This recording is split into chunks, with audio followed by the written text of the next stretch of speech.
तो बच्चों अपना लेसन नंबर सेकंड चल रहा है स्तर विद्युत विभव तथा धारिता। तो इससे पिछले वाली वीडियो में अपने जो स्तर विद्युत विभव है इसके बारे में अध्ययन किया था। विद्युत विभव एंड विभवांतरण इससे संबंधित जितने भी अपने टॉपिक थे उनका अपने सॉल्यूशन कर लिया था। आज अपन इसका सेकंड पार्ट है इस चैप्टर का धारिता कैपेसिटेंस, इसके बारे में अध्ययन करेंगे। सबसे पहले अपन देखेंगे चालक की धारिता किसे कहते हैं। तो आपने पीछे फर्स्ट नंबर चैप्टर में देखा था चालक कंडक्टर क्या होते हैं। कंडक्टर आपको बताया था मैं जब कोई पदार्थ है आवेशों का प्रवाह कर सकता है, अर्थात एक स्थान से दूसरे स्थान पर आवेशों का प्रवाह कर सकता है, वह चालक कहलाते हैं। जैसे जितनी भी धातुएं होती हैं सब चालक होती है, कंडक्टर होती हैं। तो अपन में इस जो धारिता है इस धारिता में ओनली केवल जो चालक है उन चालक की धारिता ज्ञात करेंगे। फिर इसके बाद में आता है धारिता। धारिता का क्या अर्थ है, धारिता के बारे में देखते हैं। धारिता का मतलब है धारण करने की क्षमता, कैपेसिटेंस, अर्थात किसी चीज को धारण करने की क्षमता। अब यहाँ पर किसी चीज है इसका अर्थ है माने आवेश को धारण करने की क्षमता, अर्थात जो भी चालक है उस चालक के द्वारा कितना आवेश ग्रहण किया जाता है वही उस चालक की धारिता कहलाती है। अर्थात किसी चालक के द्वारा आवेश ग्रहण करने की क्षमता को ही क्या कहते हैं, उस चालक की धारिता कहते हैं। तो देखो अपन यहाँ पर स्टार्ट करते हैं अपना टॉपिक। चालक की धारिता।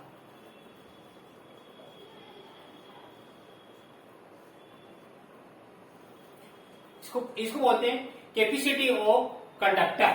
कैपेसिटी ऑफ कंडक्टर अर्थात किसी चालक के द्वारा कितना आवेश ग्रहण किया जाता है वही चालक की धारिता कहलाती है। तो अपन देखो स्टार्ट करते हैं किसे कहते हैं चालक की धारिता। तो किसी चालक के द्वारा आवेश ग्रहण करने की क्षमता को ही क्या कहते हैं, चालक। किसी चालक के द्वारा आवेश ग्रहण करने की क्षमता को ही चालक की धारिता कहते हैं।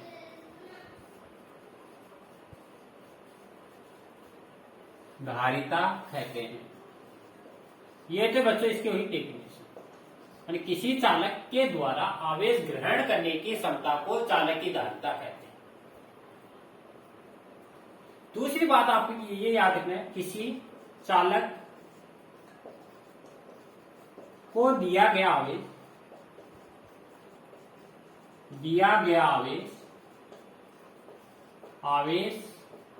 किसी चालक को दिया गया आवेश उस चालक के विभव में वृद्धि के समानुपाती होता है। किसी चालक को दिया गया आवेश उस चालक के विभव में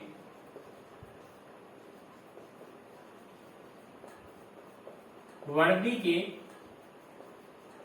समानुपाती होता है। तो ये इंपोर्टेंट बात है, ये याद रखनी। मैं कोई भी चालक है उस चालक को दिया गया आवेश उस चालक के विभव के क्या होता है बच्चों, समानुपाती होता है। यदि अब देखो ध्यान रखो, यदि किसी चालक को दिया गया आवेश क्यों है तो विभव में वृद्धि V हो तो आपको क्या बताया, चालक को दिया गया आवेश क्यों समानुपाती V।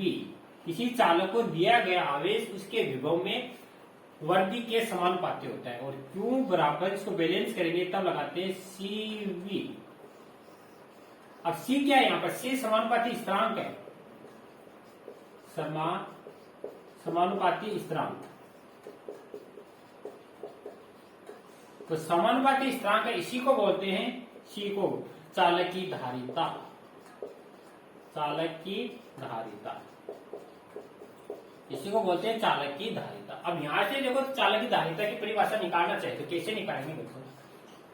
सी निकालना है तो V का इधर भाग कर दो, तो C बराबर क्या होगा, Q अपॉन में V, C बराबर Q अपॉन में V, अर्थात किसी चालक की धारिता चालक को दिए गए आवेश, अब इसी परिभाषा निकाल सकते हैं, अर्थात किसी चालक की धारिता, चालक की धारिता उस चालक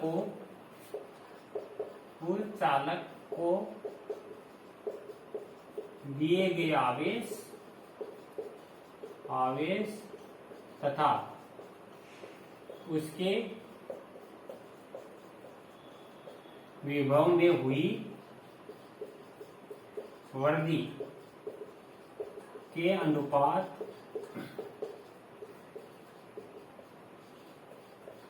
के तुल्य होती है। देखो रटना नहीं है, आपको यहीं से निकालना है। किसी चालक की धारिता उन चालक को दिए गए आवेश, क्यों का मतलब चार्ज, दिए गए आवेश तथा उसके विभव, ये V है, विभव में कितनी वृद्धि हुई उसका जो रेशियो है वो क्या कहलाती है, चालक की धारिता कहलाती है। ठीक है, ये इसकी धारिता की डेफिनेशन है। दूसरी बात, अब चालक की धारिता और विभव में अगर अपन ग्राफ खींचे, इसका ग्राफ देखें तो देखो ये इंपोर्टेंट है। ग्राफ देखो समानुपाती है, समानुपाती में बच्चों आप सब जानते हो कैसा आता है, एक स्ट्रेट लाइन आती है, इधर एक तरफ चार्ज ले लो आवेश और एक तरफ विभव ले लो। अगर आवेश का मान बढ़ रहा है तो V का मान भी बढ़ेगा, तो ग्राफ क्या आएगा, एक स्ट्रेट लाइन आएगा, ये चालक की धारिता को प्रदर्शित करता है, बीच में ये कोण बनेगा। अब ये इंपोर्टेंट है, ये आपसे काफी बार पूछ लेता है, किसी चालक को दिया गया आवेश तथा उसके विभव में हुई वृद्धि के मध्य जो ग्राफ खींचा जाता है वह किस भौतिक राशि को प्रदर्शित करता है, तो आपको बताना है वह चालक की धारिता को प्रदर्शित करता है, अर्थात किसी चालक को दिया गया आवेश तथा विभव में हुई वृद्धि के मध्य जो प्रवणता या ढाल है वह चालक की धारिता को प्रदर्शित करती है। तो इसको आप ले सकते हैं, इसको भी अपन ले सकते हैं, किसी चालक को दिया गया आवेश व विभव के मध्य ग्राफ खींचा जाए तो वक्र की प्रवणता या ढाल, ढाल को m से प्रदर्शित करते हैं या tan थीटा से, प्रवणता या ढाल धारिता को प्रदर्शित करती है, ये इंपोर्टेंट बात है, ये बच्चों आपको ध्यान रखनी है मोस्ट है। कैसे करती है, देखो यहाँ पर थीटा है तो यहां से हल्का से अपने एक लंब डाल दिया, प्रवणता या ढाल देखो क्या होती है, अपन जानते हैं प्रवणता को बच्चों m से प्रदर्शित करते हैं, m या tan थीटा। अब tan थीटा बराबर क्या होता है, लंब बटा आधार, लंब का मान कितना है q, आधार का मान क्या है v, तो q बटा v, और q बटा v अपन जानते हैं, q बटा v क्या होता है बच्चों, c होता है। तो प्रवणता या ढाल किसको प्रदर्शित करी, c को, तो m प्रवणता या ढाल c को, अर्थात c बराबर q अपॉन में v। तो ये आपको इम्पोर्टेंट है। जैसे इस पर आधारित क्वेश्चन देता हूं, जैसे मान लो कोई दो ग्राफ खींचे जाए तो आपको बतानी है कौन से वक्र की प्रवणता या ढाल की धारिता अधिक होगी, तो आपको इसमें देखना है जिस वक्र के लिए थीटा का मान अधिक होगा उसी के लिए धारिता का मान अधिक होगा। चलो यहां तक नोट करो, फिर इस पर आधारित एक क्वेश्चन देता हूं आपको।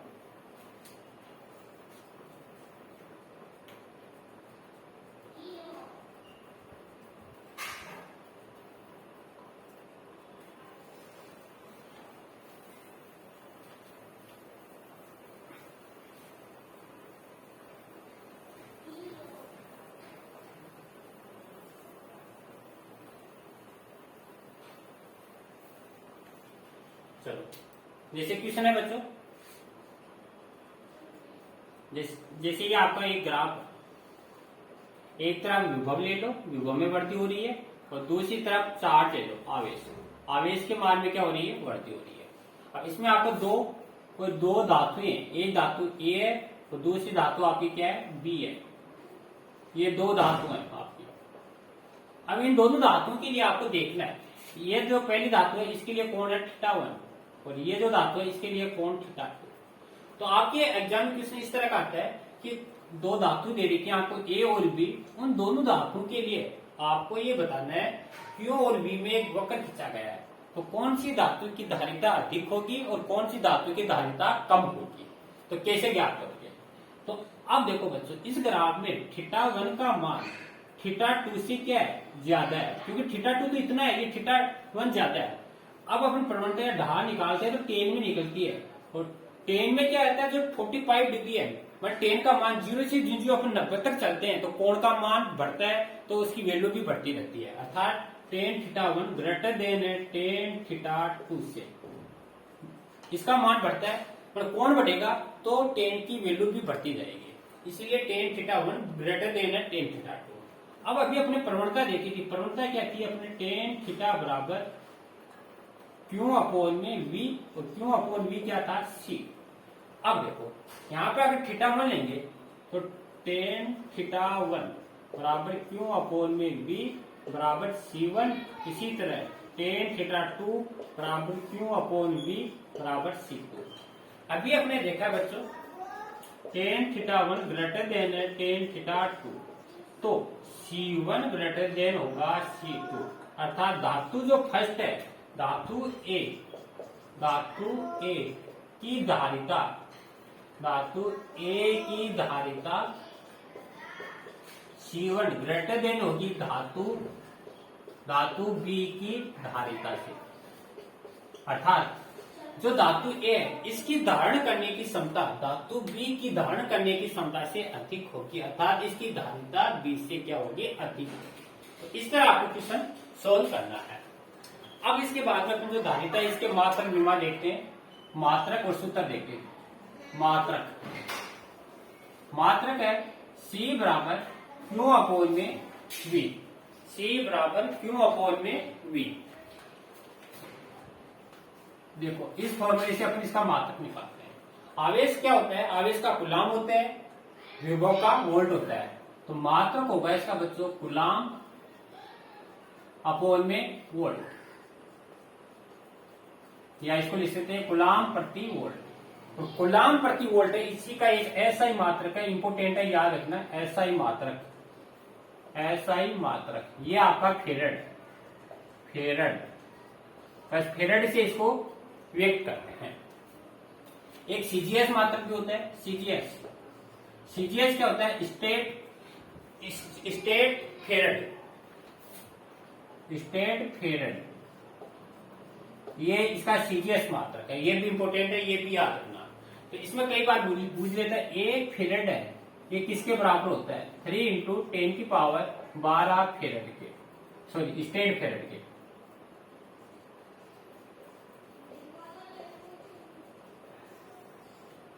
तो एक फेरड बराबर होता है 3 इंटू 10 की पावर 12, सॉरी 12 नहीं होता, इसमें 11 होता है, क्योंकि अपने पीछे पढ़ा था आवेश में, मानी एक कूलाम का मान होता था 3 इंटू 10 की पावर 9 कूलाम, और फिर इसका मान निकाला था तो 10 की पावर 11, 3 इंटू 10 की पावर 11 स्टेट फेरड।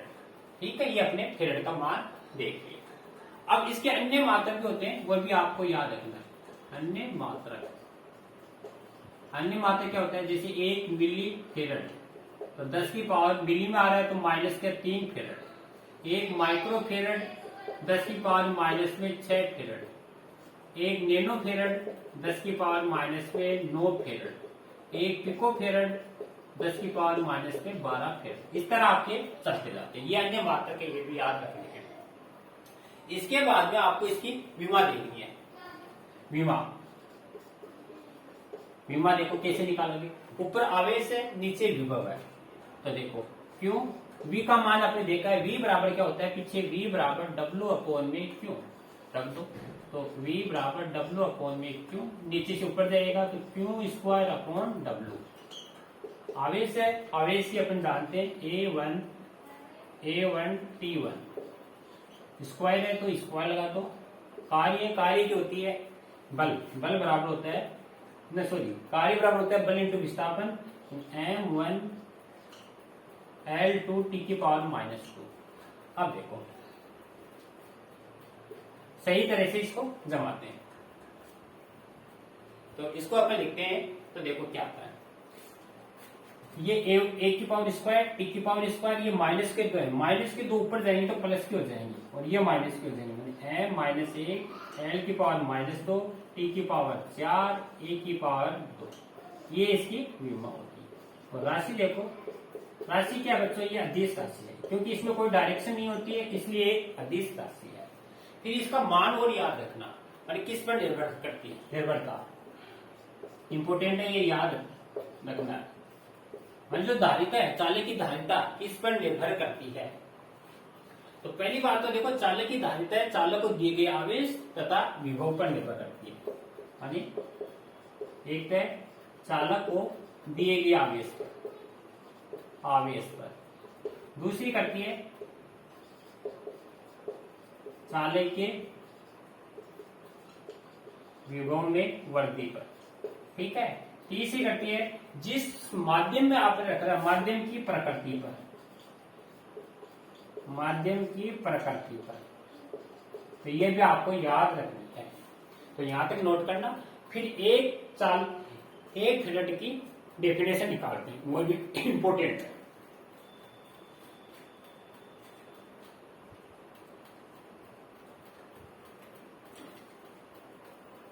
देखो आगे,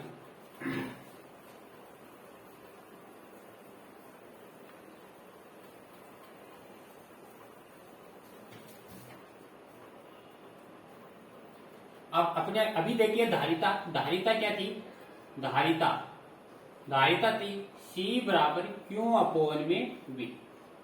यदि Q बराबर अपने पास क्या हो 1 कूलम और V बराबर क्या हो 1 वोल्ट, तो C बराबर क्या आएगा आपका 1 फेरेड। अब यहां से परिभाषा निकाले तो देखो, यदि किसी चालक को दिया गया आवेश 1 कूलम हो, तो जैसे कोई चालक है, उस चालक को दिया गया आवेश 1 कूलम है, तो विभव में वृद्धि, विभव में हुई वृद्धि 1 वोल्ट हो, तो उस चालक की धारिता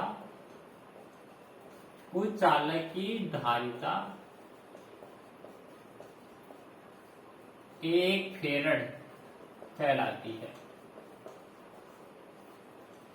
तो यह आपकी 1 फेरेड की डेफिनेशन इंपोर्टेंट है, काफी बार बोल लेते हैं। किसी चालक को अगर 1 कूलम आवेश दोगे तो उसके विभव में वृद्धि अगर 1 वोल्ट है तो उसकी धारिता 1 फेरेड कहलाती है, ठीक है बच्चों।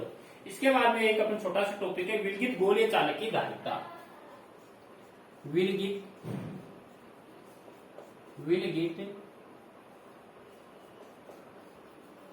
गोलीय चालक की धारिता। देखो विलगित गोलीय चालक की अपन को धारिता निकालनी है, छोटा सा टॉपिक है। विलगित गोलीय चालक क्या होता है, यानी ऐसा चालक जो अपने आप में अलग हो और जिसके पूरे संपूर्ण पृष्ठ पर आवेश का मान क्या समान हो। जैसे आपको डायग्राम बना के दिखाते हैं, जैसे कोई एक विलगित गोलीय चालक है, ठीक है, और ये इस पर आवेश है,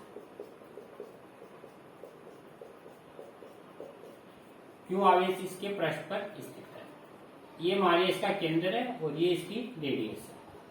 जो ही अपन इसको आवेश क्यों देंगे तो इसके पृष्ठ विभव में वृद्धि क्या हो जाएगी, V हो जाएगी। तो आपको क्या लिखना है, चित्र में एक विलगित गोलीय चालक दिखाया गया है जिसके पृष्ठ पर क्यों आवेश एक समान रूप से वितरित है। तथा जिसकी त्रिज्या r है और आवेश के कारण इसके विभव में वृद्धि क्या है, v है। तो अब अपने पीछे वाले चैप्टर में अपने पढ़ा था पर बिंदु आवेश के कारण किसी बिंदु पर विद्युत विभव, तो बिंदु आवेश के कारण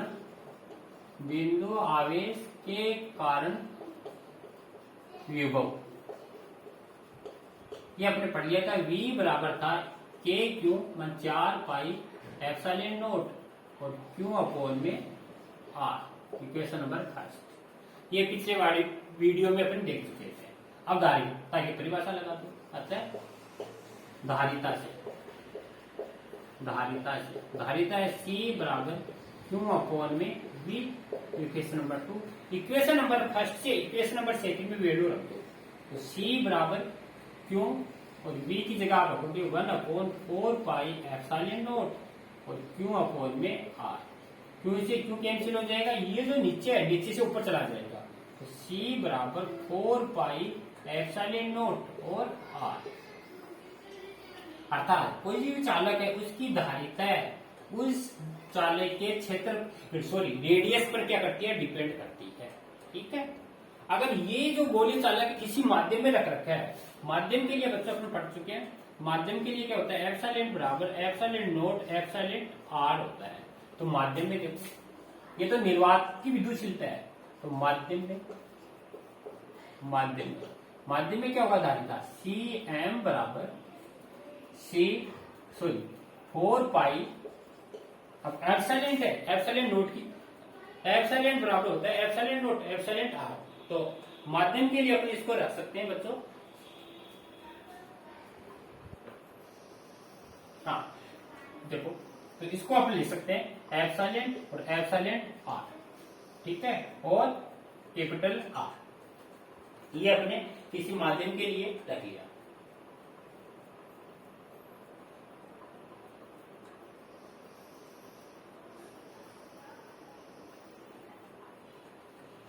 ये किसी माध्यम के लिए है। ठीक है, अब देखो इसको अपन लिख सकते हैं C माध्यम बराबर, ये आपने देखा है 4 पाई एप्सिलॉन R, ये अपने निर्वात के लिए थी, तो C नोट लगा सकते हो आप और एप्सिलॉन R, इससे भी आप इसको ले सकते हो। ठीक है, तो मैं तो अपनी यही है। अब इसमें अगर वक्र देखना चाहें, ग्राफ बनाना चाहें, तो ग्राफ देखो किस तरह के आते हैं। एक तरफ धारिता ले लो और एक तरफ रेडियस ले लो। अगर आपकी दूरी बढ़ेगी तो धारिता का मान भी बढ़ेगा। अगर गोलीय चालक जितना ज्यादा बड़ा होगा तो उतनी ही रेडियस ज्यादा होगी, और रेडियस ज्यादा होगी तो धारिता भी अधिक होगी। अपन जानते हैं अगर छोटा कोई चालक है तो इसकी धारण करने की क्षमता कम होगी तो धारिता भी कम होगी। अगर बड़ा कोई चालक है उसकी धारण करने की क्षमता अधिक होगी तो इसकी धारिता भी क्या होगी, अधिक होगी। तो इस तरह बच्चों अपने आज चालक है, चालक की धारिता क्या होती है, इस धारिता के बारे में अध्ययन किया, और इसके बाद में एक विलगित गोलीय चालक की धारिता का मान ज्ञात किया। तो यहाँ तक नोट करना, फिर अपन अगले वीडियो में कैपेसिटर संधारित्र क्या है, संधारित्र के बारे में अध्ययन करेंगे। धन्यवाद।